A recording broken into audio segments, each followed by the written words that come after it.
বাউলদের মূল কাজ হলো যৌনাচারের মাধ্যমে ইবাদত করা, উপাসনা করা।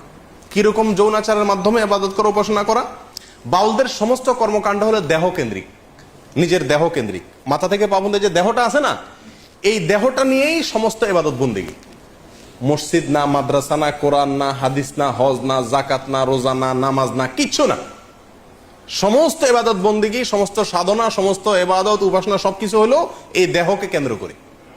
ডক্টর আহমদ শরীফের হুবহু তার ভাষা হলো এরকম, কামাচার বা মিথুনাত্মক যোগ সাধনাই হলো বাউল পদ্ধতি।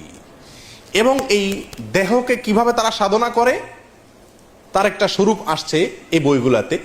যেমন তাদের একাধিক সেবা দাসী থাকে, কম বয়সে মেয়ে থাকে, এবং প্রত্যেক বাউলদেরই কমপক্ষে একজন সাধন সঙ্গিনী থাকে, মহিলা, যার সঙ্গে বিয়ে হওয়া জরুরি না, আরেকজনের বউ হতে পারে।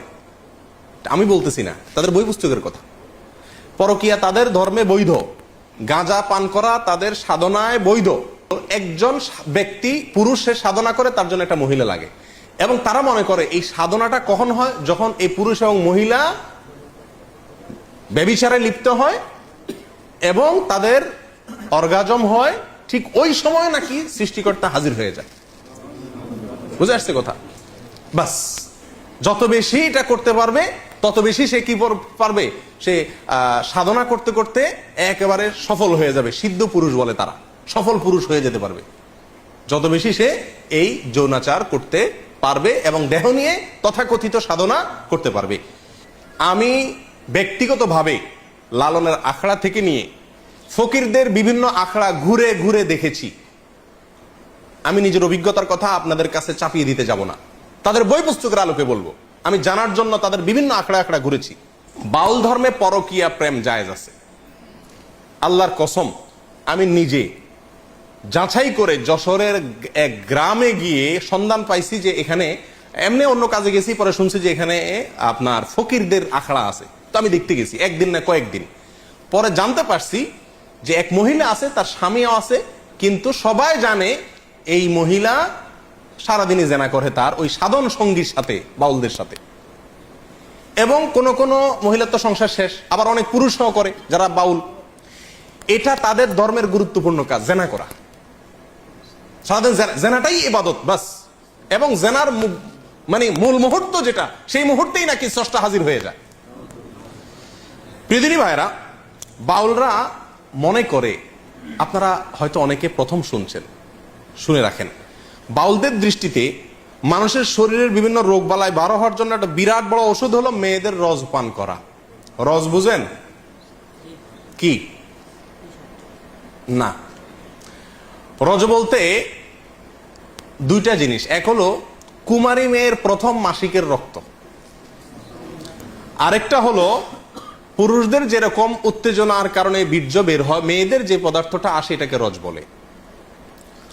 এই রজ, এটা পান করলে কোনো রোগ বালাই আর শরীরে থাকে না, এটা বাউলদের বিশ্বাস।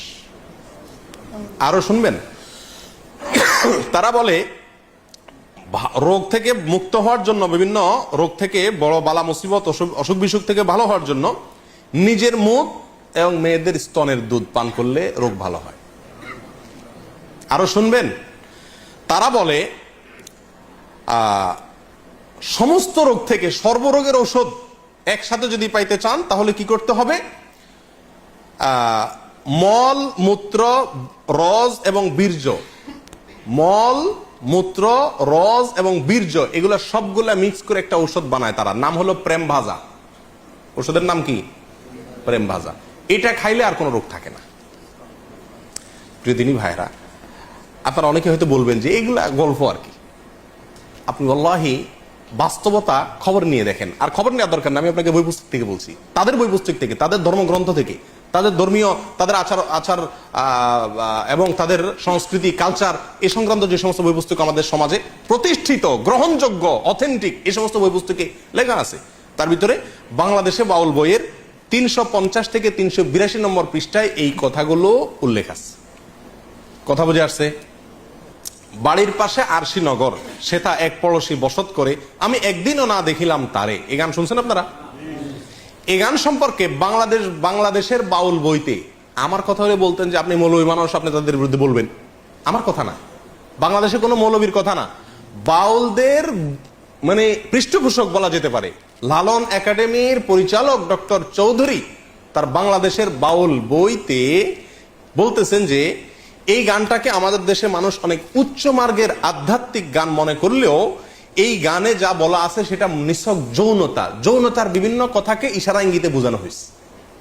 লালনের আরো বহু গান আছে, মানে আমি প্রায় সবগুলো কবিতা পড়ার চেষ্টা করছি আজ অনেক দিন থেকে, প্রায় 1.5 বছর থেকে চেষ্টা করতেছি নিয়ে পড়াশোনা করতে। তো যতগুলো গান আমার চোখে পড়ছে, যতগুলো কবিতা চোখে পড়ছে, তার বেশিরভাগ কবিতার সার মর্ম হলো যৌনতা, কিভাবে যৌনতা করবে, কিভাবে সাধন করবে, এইগুলা পদ্ধতি। বাস বিশ্বাস করেন এমন কিছু ব্যাখ্যা আছে এই সমস্ত গানের যেগুলো আমি আপনাদের সামনে খুলে বলতে পারবো না।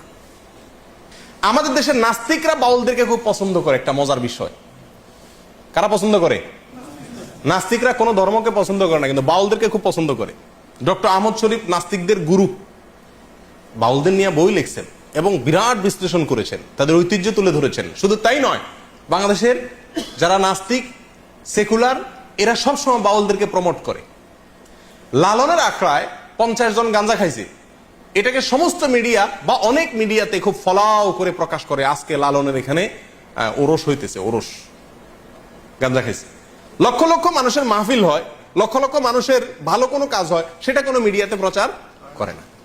কিন্তু ওই আখড়ায় গাঁজা খাইছে কয়েকটা, সেটারে সারাদিন টেলিভিশন নিউজে বলে। নাস্তিকরা যেহেতু বাংলাদেশে মানুষের ধর্মীয় আচার, মসজিদ, মাদ্রাসা সহ্য করে না, এরাও একই, এই জন্য নাস্তিকরা এদেরকে খুব কি করে, পছন্দ করে।